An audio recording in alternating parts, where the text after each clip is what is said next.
رسول الله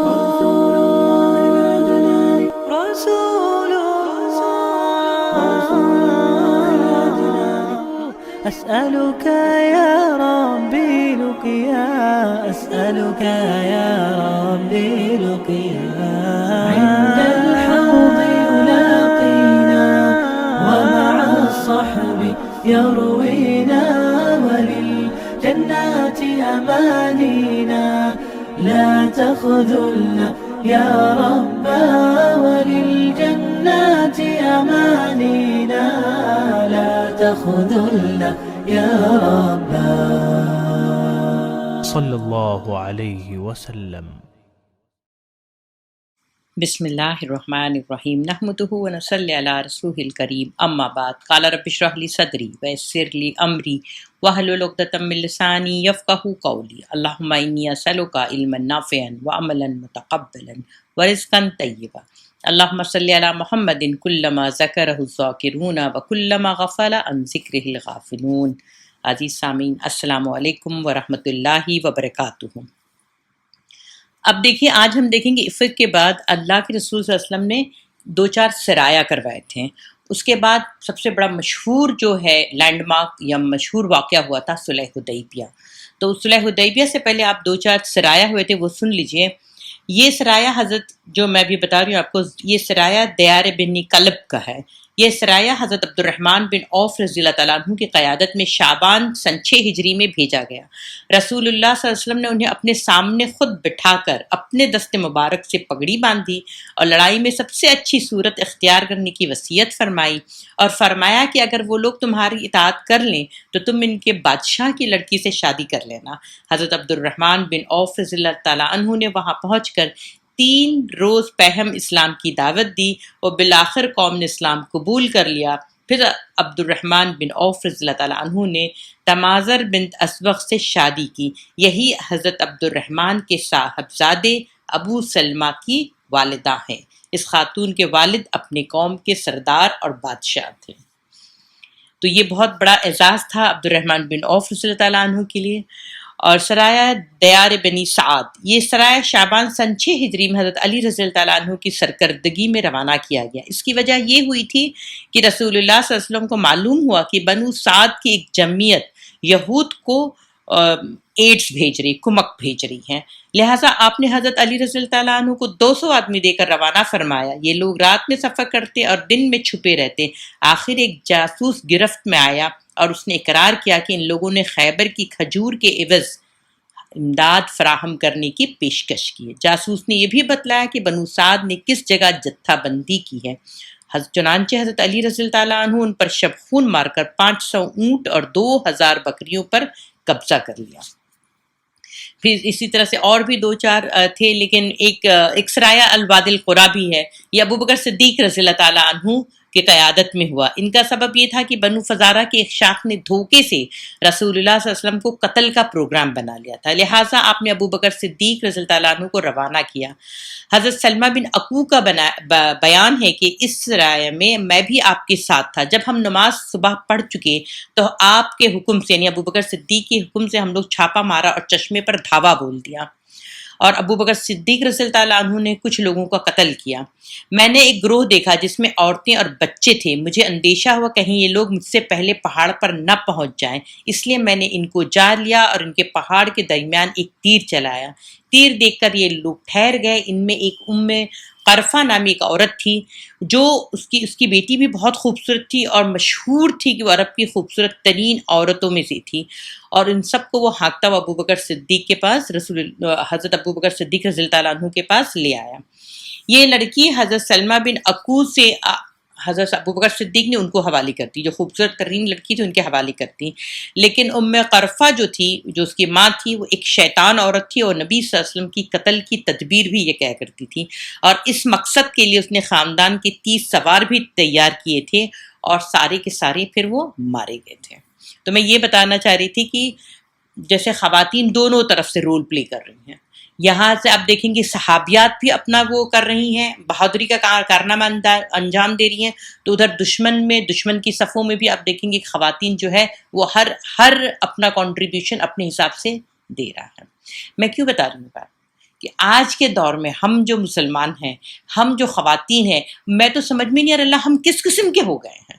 ہمارا کوئی کنٹریبیوشن کیوں نہیں ہوتا ہے کہ ہم اپنی سوسائٹی کو، اپنے خاندان کو، اپنے گھر کو اچھی مطلب اچھائی کی طرف لانے کے لیے اور نیکی کی طرف بڑھنے کے لیے ہم کنٹریبیوٹ کیوں نہیں کر رہی ہوتی ہیں؟ کیونکہ یہ ہم سے پوچھا جائے گا. میں آپ سے بار بار یہ بتا رہی ہوں کہ دیکھیے جس طرح سے آدمی پر اگر گھر کے چلانے کا انتظام اس کے سر پر رکھا گیا ہے، اسی طرح سے عورتوں پر اللہ نے یہ وجہ ہر عورت رائی ہے اپنے گھر کی، اس سے پوچھا جائے گا اس کی اولاد کے بارے میں کہ اس نے کیسے اس کی پرورش کی. ہم سے اور کوئی حساب نہیں ہونا ہے عورتوں سے صرف یہ حساب ہونا ہے کہ انہوں نے اپنے بچوں کو کس شوق میں لگایا، کیا ان کو گولز دیے، ان کی زندگی کا مقصد کیا بنایا، کہ ان کے سامنے مقصد رکھا کیا کہ وہ اس مقصد کو پا سکیں. تو یہ تھے کچھ سرایہ. اس کے بعد آپ دیکھیں گے کہ یہ سب جزیرہ نما عرب میں حالات بڑی حد تک مسلمانوں کے موافق ہو گئے. تو اسلامی دعوت کی کامیابی اور فتح اعظم کے آثار رفتہ رفتہ نمایاں ہونا شروع ہوئے، اور مسجد حرام میں جس کا دروازہ مشرکین نے مسلمانوں پر 6 برس سے بند کر رکھا تھا، مسلمانوں کے لیے عبادت کا حق تسلیم کیے جانے کا وقت شروع ہو چکا تھا. یہ جو میں سورہ حدیبیہ کا لے رہی ہوں تو یہ میں رحیق سے نہیں لے رہی ہوں بلکہ مولانا مودودی کی تفاسیر سے لے رہی ہوں. تو تاریخی پس منظر اس کا یہ ہے کہ یہ سورہ جو صلح حدیبیہ ہوئی ہے اس کے لیے پوری سورہ اللہ نے نازل کی ہے، اور اس کا تاریخی پس منظر یہ سن لیجئے کہ جن واقعات کے سلسلے میں یہ سورہ نازل ہوئی ہے اس کی ابتدا اس طرح ہوتی ہے کہ ایک روز رسول اللہ صلی اللہ علیہ وسلم نے خواب میں دیکھا کہ آپ نے اپنے اصحاب کے ساتھ مکہ تشریف لے گئے، وہاں عمرہ ادا کیا. پیغمبر کا خواب ظاہر ہے، محض خواب و خیال نہ ہو سکتا تھا.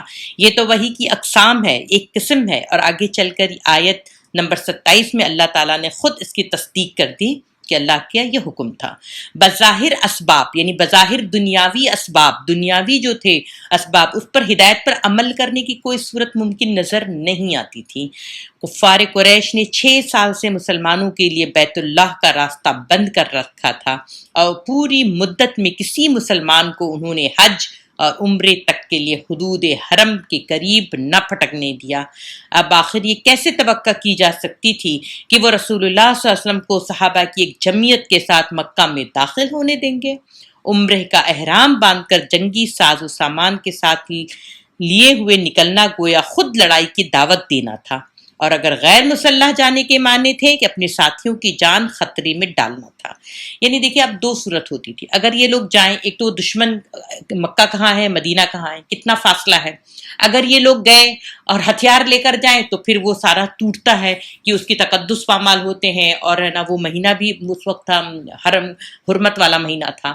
اور اگر بے ہتھیار کے جاتے ہیں، صرف نا ایک تلوار رکھتے، جو اس زمانے کا کسٹم تھا کہ ایک رکھ سکتے ہیں آپ، تو وہ اگر لے کر جاتے ہیں تو پھر نا دشمنوں کے رحم و کرم پہ تو بظاہر اسباب تو بالکل نظر نہیں آ رہے کہ عمرہ ہو بھی پائے گا. لیکن اللہ کا حکم کہ آپ کریے. مگر پیغمبر کا دیکھیے منصب یہ تھا کہ اس کا رب جو بھی حکم دے تو وہ اس کو بے کھٹ کے اس پر عمل کر گزرے. اس لیے رسول اللہ صلی اللہ علیہ وسلم نے بلا تعمل اپنا خواب صحابہ کرام کو سنا کر سفر کی تیاری شروع کر دی. آس پاس کے قبائل میں بھی آپ نے اعلان عام کر دیا کہ ہم عمرے کے لیے جا رہے ہیں، جو ہمارے ساتھ چلنا چاہے وہ آ جائے. جن لوگوں کی نگاہ ظاہری اسباب پر تھی انہوں نے سمجھا کہ یہ لوگ موت کے منہ میں جا رہے ہیں. ان میں سے کوئی آپ کے ساتھ پر چلنے پر آمادہ نہ ہوا، مگر جو اللہ اور اس کے رسول پر سچا ایمان رکھتے تھے انہوں نے اس امر کی، اس واقعے کی کوئی پرواہ نہ کی کہ انجام کیا ہو گیا. ان کے لیے بس یہ کافی تھا کہ اللہ کا اشارہ ہے اور اس کا رسول تعمیل کے حکم کے لیے اٹھ کھڑا ہوا ہے. اس کے بعد کوئی چیز ان کو رسول خدا کا ساتھ دینے سے روک نہ سکتی تھی. 1400 صحابی حضور صلی اللہ علیہ وسلم کی قیادت میں اس نہایت خطرناک سفر پر جانے کے لیے تیار ہو گئے. ذیقعدہ سن 6 ہجری کے آغاز میں یہ مبارک قافلہ مدینہ سے روانہ ہوا. ذوالحلیفہ پہنچ کر سب نے عمرے کا احرام باندھا. قربانی کے لیے 70 اونٹ ساتھ لیے جن کی گردنوں میں ہدی کی علامت کے طور پر قلادے پڑے ہوئے تھے. قلادے کس کو کہتے ہیں؟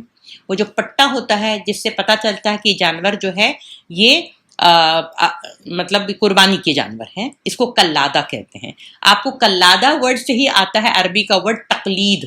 تقلید یعنی ہم نے کسی کی تقلید کی، کس کی، آپ کس امام کی تقلید کر رہے ہیں اور آپ کس کی وہ فالو کر رہے ہیں، تو عربی میں اس کو تقلید، یہ قلادہ ورڈ سے آتا ہے تقلید۔ تو تقلید کیوں کرتے ہیں؟ یعنی آپ نے اپنا پٹا ایک باندھا ہوا ہے اور آپ یوں لگا لیتے ہیں کہ یہ جو ہے میں ان کا تقلید کرتا ہوں۔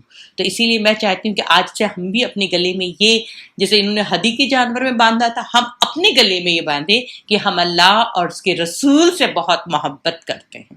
ٹھیک ہے، یہ تقلید ہمیں بھی کرنا چاہیے، صرف اللہ اور اس کے رسول سے محبت کرتے ہیں۔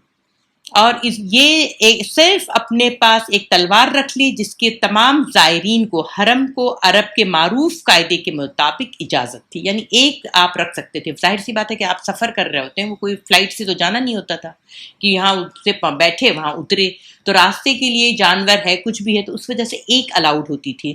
تو آپ وہاں کا جو معروف قاعدہ تھا اس کے سوا کوئی سامان جنگ انہوں نے نہیں لیا، یہاں تک کہ کچھ تیر وغیرہ کچھ بھی نہیں لیا۔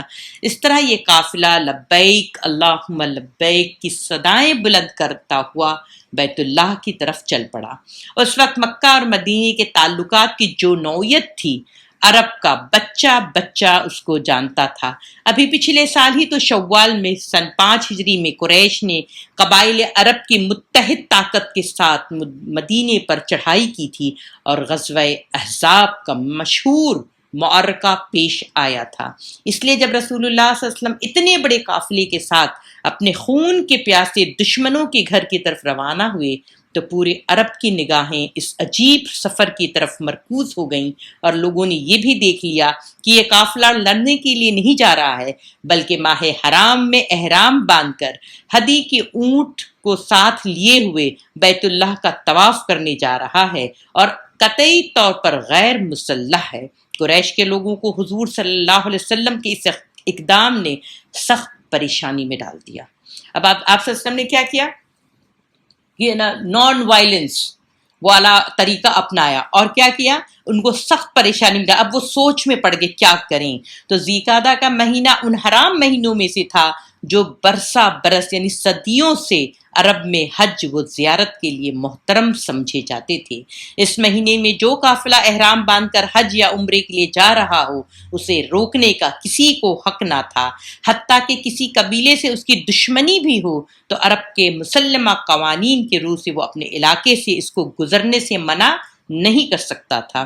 قریش کے لوگ اس الجھن میں بھی پڑ گئے کہ اگر ہم مدینے کے اس قافلے پر حملہ کر کے اسے مکہ معظمہ میں داخل ہونے سے روکتے ہیں تو پورے ملک میں شور مچ جائے گا، عرب کا ہر شخص پکار اٹھے گا کہ یہ سراسر زیادتی ہے، ظلم ہے، اور تمام قبائل عرب سمجھیں گے کہ ہم خانہ کعبہ کے مالک بن بیٹھے ہیں۔ ہر قبیلہ اس تشویش میں مبتلا ہو جائے گا کہ آئندہ کسی کو حج یا عمرہ کرنے کا دینا یا نہ کرنے دینا اب ہماری مرضی پر یعنی قریش کی مرضی پر موقوف ہے۔ جس سے ہم ناراض ہوں گے تو اسے بیت اللہ کی زیارت سے روک دیں گے، جس طرح آج مدینہ کے ان زائرین کو روک رہے ہیں۔ یہ ایسی غلطی ہوگی جس سے سارا عرب ہمارے خلاف ہو جائے گا۔ لیکن اگر ہم محمد صلی اللہ علیہ وسلم کو اتنے بڑے قافلے کے ساتھ بخیریت اپنے شہر میں داخل ہونے دیتے ہیں تو پورے ملک میں ہماری ہوا اکھڑ جائے گی اور لوگ کہیں گے کہ قریش محمد صلی اللہ علیہ وسلم سے مرعوب ہو گئے۔ آخر کار بہت سر جوڑ کر اور چانکیہ رنگنیتی بنانے کے بعد یہ لوگ اس بات پہ پہنچے کہ اب ہم کیا کریں، مصالحت کرتے ہیں، اور مصالحت میں یہ بات رکھیں گے کہ اس سال تمہیں عمرہ نہیں کرنا ہے۔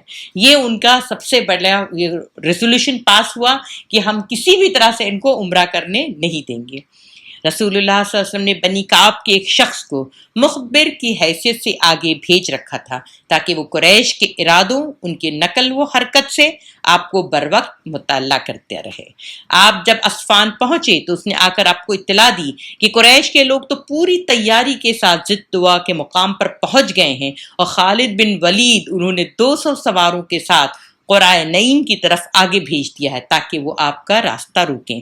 اگر 200 سوار خالد بن ولید کے ساتھ ہیں، یہ اللہ کی تلوار کفر کے پردے میں بھی ہے، تو وہ سمجھیے 2000 کا لشکر ہے۔ قریش کی چال یہ تھی، کسی نہ کسی طرح دیکھیں ان کی چال یہ تھی کسی نہ کسی طرح سے رسول اللہ کے ساتھیوں کو چھیڑ چھاڑ کر کے ان کو اشتعال دلائیں، اور پھر اگر لڑائی ہو جائے تو پورے ملک میں یہ مشہور کر دیں کہ یہ لوگ دراصل آئے تھے لڑنے کے لیے، مگر بہانہ انہوں نے عمرے کا کیا تھا اور احرام محض دھوکہ دینے کے لیے باندھ رکھا تھا۔ آج کی ڈیٹ میں آپ جب نیوز سنتے تو کیا اس قسم کی نیوز نہیں آتی ہے؟ یہ اسی طرح سے آتی ہیں۔ یہ لوگ دھوکہ دینے کے لیے پیس ٹاک کرتے رہتے ہیں، دھوکہ دینے کے لیے پیس ٹاک کنٹینیو کرتے رہتے ہیں اور ٹائم بائی کرتے رہتے ہیں، اور 20 سال کے بعد اپنے منہ پہ خاک ملتے ہوئے نکلیں گے، لیکن یہی ہے کہ ان کی اکڑ ختم ہی نہیں ہوتی ہے۔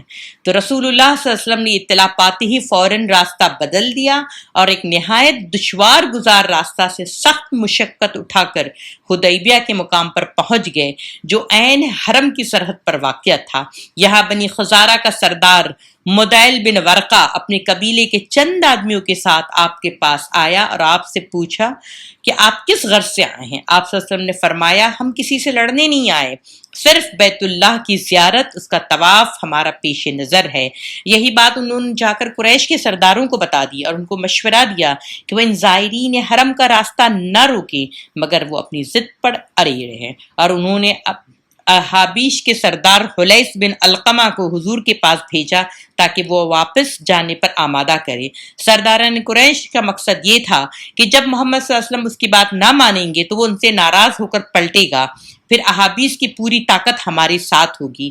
مگر جب اس نے آ کر اپنی آنکھوں سے دیکھ لیا کہ سارا قافلہ احرام بند ہے، ہدی کے اونٹ یعنی قربانی کے اونٹ کھڑے ہیں جن کے گردنوں میں کلادے پڑے ہیں، اور یہ لوگ لڑنے کے لیے نہیں بلکہ بیت اللہ کا طواف کرنے کے لیے آئے ہیں، تو وہ حضور سے کوئی بات کیے بغیر ہی مکہ کی طرف پلٹ گیا، اور اس نے جا کر قریش کے سرداروں سے صاف صاف کہہ دیا، یہ لوگ بیت اللہ کی عظمت مان کر اس کی زیارت کے لیے آئے ہیں، اگر تم ان کو روکو گے تو احابیش اس کام میں تمہارا ساتھ ہرگز نہ دے گا، اور ہم تمہارے حلیف اس لیے نہیں بنے ہیں کہ تم حرمتوں کا پامال کرو اور ہم اس کی حمایت کریں۔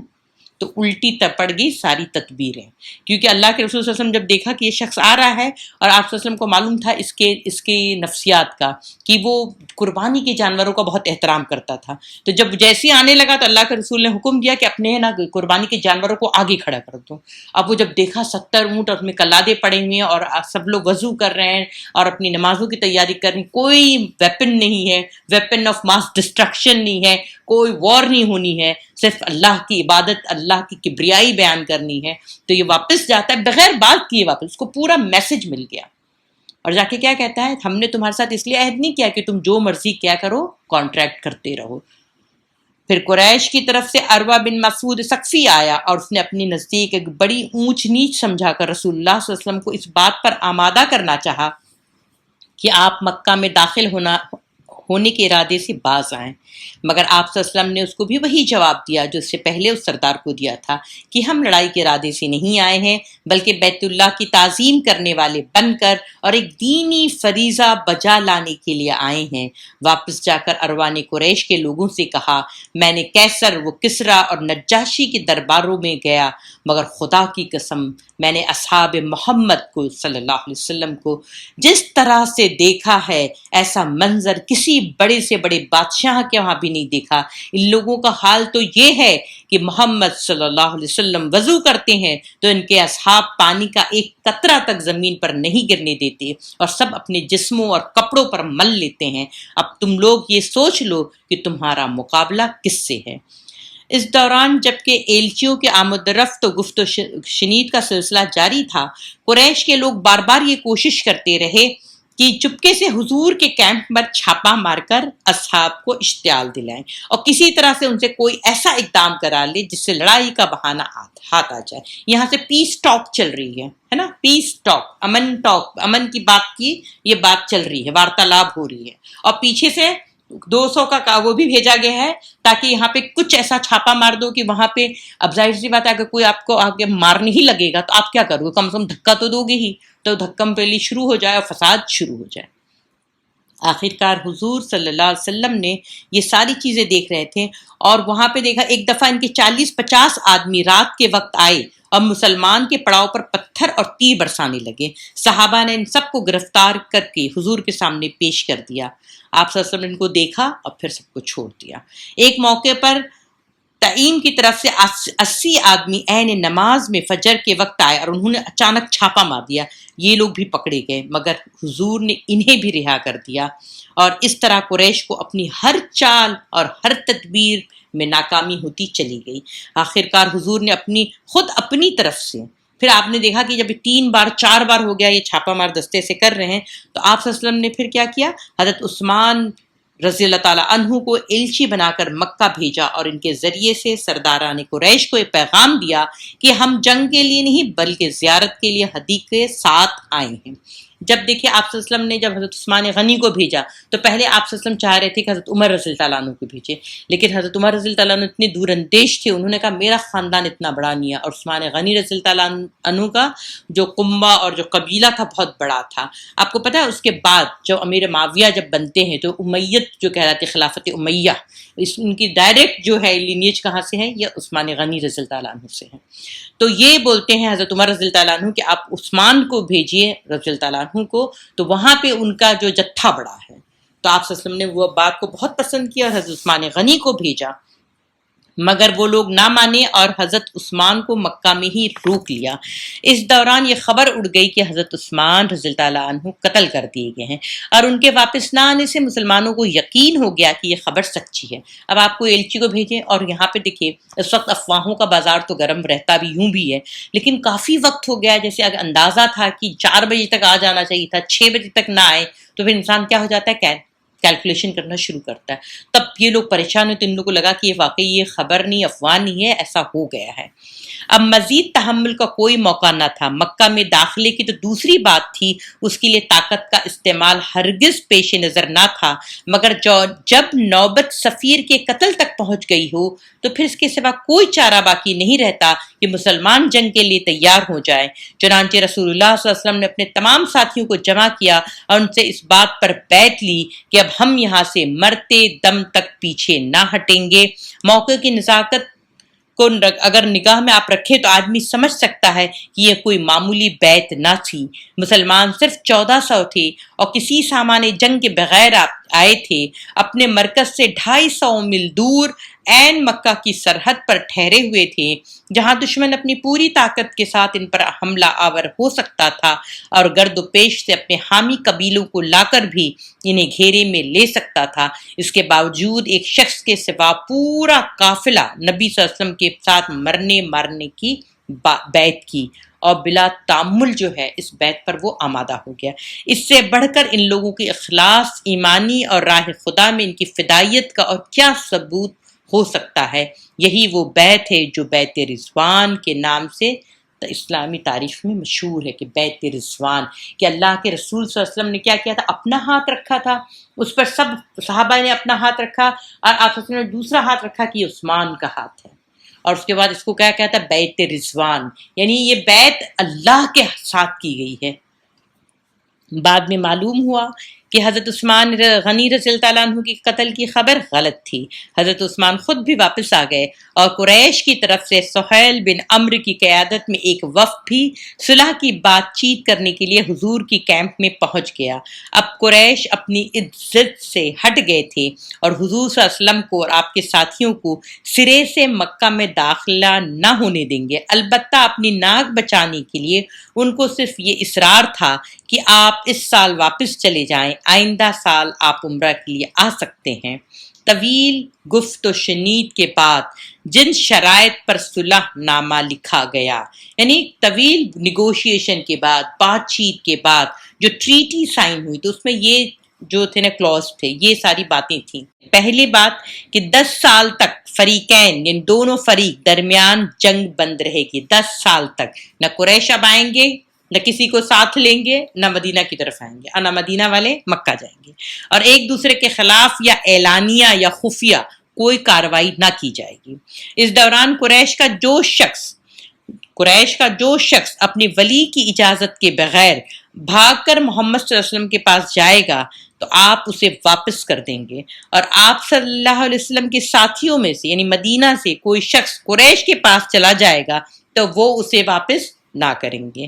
قبائل عرب، تیسری بات یہ تھی، قبائل عرب میں جو بھی قبیلہ فریقین میں سے کسی کا بھی حلیف بن کر اس معاہدے میں شامل ہونا چاہے گا اس کا اختیار ہوگا۔ ابھی کئی قبیلے تھے، تو جس کو چاہے وہ قریش کے ساتھ چلا جائے، کوئی مسئلہ نہیں، کس کو چاہے مدینہ والوں کے ساتھ چلا جائے، کوئی ایشو نہیں، لیکن دونوں ہی کیا کریں گے، وہ ابائڈ کریں گے اس ٹریٹی کو، یعنی وہ اس معاہدے کے ساتھ وفاداری کا ثبوت دیں گے۔ پھر چوتھی بات تھی کہ محمد صلی اللہ علیہ وسلم اس سال واپس جائیں گے اور آئندہ سال عمرے کے لیے آ کر 3 دن مکہ میں ٹھہر سکتے ہیں، بشرطے کہ صرف ایک تلوار لے کر آئیں اور کوئی سامان جنگ ساتھ نہ لائیں۔ ان تینوں میں سے اہل مکہ ان 3 دنوں میں، اب 3 دن کے لیے جب یہ آئیں گے تو اہل مکہ ان کے لیے شہر خالی کر دیں گے تاکہ کسی تصادم یعنی کسی کلیش کی نوبت نہ آئے، مگر واپس جاتے ہوئے وہ یہاں کے کسی شخص کو اپنے ساتھ لے جانے کے مجاز نہ ہوں گے۔ جس وقت یہ معاہدے کی شرائط طے ہو رہی تھی، مسلمانوں کا پورا لشکر سخت مضطرب تھا، کوئی شخص بھی ان مصلحتوں کو نہیں سمجھ رہا تھا جنہیں نگاہ میں رکھ کر نبی صلی اللہ علیہ وسلم نے یہ شرائط قبول فرما رہے تھے۔ کسی کی نظر اتنی دور رس نہ تھی کہ اس صلح کے نتیجے میں جو خیر عظیم رونما ہونے والا تھی اسے دیکھ سکے۔ کفار قریش اسے اپنی کامیابی سمجھ رہے تھے اور مسلمان اس پر بیتاب تھے کہ ہم نے دب کر یہ ذلیل شرائط کیوں قبول کریں، یہاں تک کہ حضرت عمر جیسا بالغ النظر مدبر دور اندیش تک کا یہ حال تھا کہ وہ کہتے ہیں کہ میں نے مسلمان ہونے کے بعد کبھی میرے دل میں شک نے راہ نہ پائی، مگر اس موقع پر میں بھی محفوظ نہ رہ سکا، یعنی مجھے اتنی بے چینی ہوئی تو وہ بے چین ہو کر حضرت ابو بکر کے پاس گئے رضی اللہ تعالیٰ عنہ کے پاس کہ کیا حضور اللہ کے رسول نہیں ہیں، کیا ہم مسلمان نہیں ہیں، کیا یہ لوگ مشرک نہیں ہیں، پھر آخر ہم اپنے دین کے معاملے میں یہ ذلت کیوں برداشت کریں؟ انہوں نے جواب دیا، اے عمر، وہ اللہ کے رسول ہیں اور اللہ ان کو ہرگز ضائع نہ کرے گا۔ پھر ان سے صبر نہ ہوا۔ دیکھیے ابو بکر صدیق رضی اللہ تعالیٰ عنہ کا سبحان اللہ کیا مقام ہے، ان کو یہ کتنا مستحکم وہ تھا یقین، وہ کہہ رہے ہیں اللہ ان کو ضائع نہ کرے گا۔ پھر ان سے صبر نہ ہوا، جا کر یہی سوالات خود رسول اللہ صلی اللہ علیہ وسلم سے بھی کیے اور حضور نے بھی ان کو ویسا ہی جواب دیا جیسا کہ حضرت ابو بکر رضی اللہ تعالیٰ عنہ نے دیا تھا۔ بعد میں حضرت عمر رضی اللہ تعالیٰ عنہ اس پر مدت و نوافل اور صدقات ادا کرتے رہے تاکہ اللہ تعالیٰ اس گستاخی کو معاف کر دے جو اس روز ان سے ہو گئی تھی۔ لیکن ایکچولی اللہ سبحانہ تعالیٰ نے اس کو کیا کیا تھا، ان کے بعد میں آپ دیکھیے گا کہ کس طرح سے اللہ اور اس کے رسول نے اس بات کو پسند بھی کیا تھا۔ سب سے زیادہ 2 باتیں اس معاہدے میں لوگوں کو بری طرح سے کھل رہی تھیں۔ ایک شرط نمبر 2 جس کے متعلق یہ تھی کہ اگر مکہ سے بھاگ کر آنے والوں کو ہم واپس کریں تو مدینہ سے بھاگ کر جانے والے کو وہ کیوں نہ واپس کریں۔ حضور نے اس پر فرمایا، جو ہمارے وہاں سے بھاگ کر ان کے پاس چلا جائے وہ آخر ہمارے کس کام کا؟ اللہ اسے ہمیں دور ہی رکھے، اور جو ان کے وہاں سے بھاگ کر ہمارے پاس آ جائے اگر ہم واپس کر دیں گے تو اللہ اس کے لیے کوئی نہ کوئی خلاصی اور کوئی صورت پیدا فرما دے گا۔ دوسری چیز لوگوں کے دلوں میں جو کھٹک رہی تھی وہ چوتھی شرط تھی کہ مسلمان یہ سمجھ رہے تھے کہ اس کے ماننے کی یہ معنی ہے کہ تمام عرب کے سامنے گویا ہم ناکام واپس جا رہے ہیں۔ مزید برآں یہ سوال بھی دلوں میں خلش پیدا کر رہا تھا کہ حضور صلی اللہ علیہ وسلم نے تو خواب دیکھا تھا کہ ہم مکہ کی طرف جا رہے ہیں، طواف کر رہے ہیں، مگر یہاں تو ہم طواف کے بغیر واپس جانے کی شرط مان رہے ہیں۔ حضور صلی اللہ علیہ وسلم نے اس پر لوگوں کو سمجھایا کہ خواب میں آخر اسی سال طواف کرنے کی شرط تو نہ تھی، شرائط صلح کے مطابق اس سال نہیں تو اگلے سال انشاءاللہ ہو جائے گا، تب خواب پورا ہو جائے گا۔ جلدی پر تیل کا کام اور ایک واقعہ نہیں کر دیا۔ اسی طرح سے یہ سب سمجھا بجھا کے کام ہو رہے تو جلدی پر تیل کا کام ایک واقعہ ہو گیا کہ عین اس وقت جب صلح کا معاہدہ لکھا جا رہا تھا، سہیل بن عمر جو نیگوشیٹ کرنے کے لیے، یہ سہیل بن عمر یہی وہ ہے شخص، یہ اور عمر بن عاص، یہ دونوں بعد میں صحابی ہیں رضی اللہ تعالیٰ عنہ، یہ لوگ جو وہاں گئے تھے جب پہلی ہجرت ہوئی تھی حبشہ جا کر، اور یہ لوگ کیونکہ فصاحت اور بلاغت ان کے اندر بہت تھی تو یہ لوگ یہاں پر بھی انہوں نے سہیل کو بھیجا تھا کہ ان کو معلوم تھا کہ سہیل ہی جو ہے ڈیل سٹرائک کر سکتے ہیں۔ تو سہیل کے خود ان کے بیٹے ان کے صاحبزادے ابو جندل جو مسلمان ہو چکے تھے اور کفار مکہ نے ان کو قید کر رکھا تھا، کسی نہ کسی طرح سے بھاگ دوڑ کر حضور کے کیمپ میں پہنچ گئے۔ ان کے پاؤں میں بیڑیاں تھیں اور جسم پر تشدد کے نشانات تھے۔ انہوں نے حضور سے فریاد کی کہ مجھے اس حب سے بیجا سے نجات دلائی جائے۔ صحابہ کرام کے لیے حالت دیکھ کر ضبط کرنا مشکل ہو گیا، مگر سہیل بن عمر نے کہا، صلح نامے کی تحریر چاہے مکمل ہوئی ہو یا نہ ہوئی ہو، شرائط تو ہمارے اور آپ کے درمیان میں طے ہو چکی ہے، اس لیے اس لڑکے کو میرے حوالے کیا جائے۔ اور رسول اللہ صلی اللہ علیہ وسلم نے اس کی حجت کو تسلیم فرمایا اور ابو جندل ظالموں کے حوالے کر دیے گئے۔ دیکھیں اس کلوز میں وہ بات کرنے والا بھی شخص کون ہے؟ سہیل بن عمر ہے۔ وہ کیا کہہ رہا ہے کہ ابھی ٹریٹی لکھی نہیں گئی تھی، ابھی پین اٹھایا تھا، پہلی کلوز لکھی گئی تھی، تو لوگوں نے کہا کہ ابھی تو ہمارے طے نہیں ہوا، تو سہیل کیا کہتے ہیں، بات تو میرے اور آپ کے بیچ میں طے ہو چکی ہے۔ اور آپ صلی اللہ علیہ وسلم اپنے وعدے کے کس قدر پکے تھے، آپ صلی اللہ علیہ وسلم نے اس کی حجت کو تسلیم کر لیا۔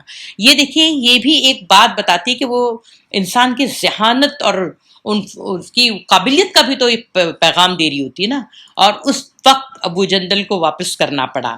اب کل ہم دیکھیں گے انشاءاللہ صلح حدیبیہ کس طرح سے اللہ نے اس کو ان فتحنا لک فتحا مبینہ کہا ہے انشاءاللہ۔ تو کل ہمارے ساتھ بنے رہیے، جڑے رہیے حدیبیہ کے لیے۔ جزاک اللہ خیر، شکریہ۔